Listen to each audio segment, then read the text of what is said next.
តែសួរសាមើដាច់ក៏ក្មួយស្រែកហូឡាធ្វើឲ្យបារមួយផ្សាគ្រាន់តែថាដូចលាប់ស្គាល់យូរចេះថាតែផ្ដាំម្ដងមិនដាច់ថាបូម្ដងថាបូកូនស្រស់ឡាញ់ក្មួយយូរអញជើញពូ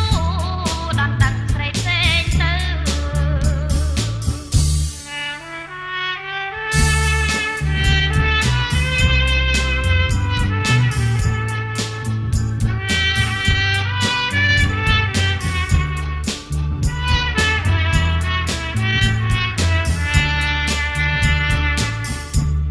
មកពីស្រុកណា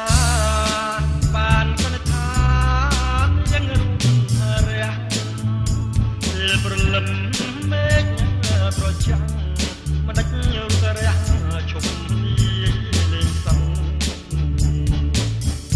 ណែលោកឯងធ្វើអីមិនហ៊ានស្ដីរៀបមើលទៅស្មើកិនរូបរាងសំទៅស្លៀកចង់មិននៅវត្តម្ដេចប៉ាន់ថាថយពីចាគ្រាន់តែសួរសាមើ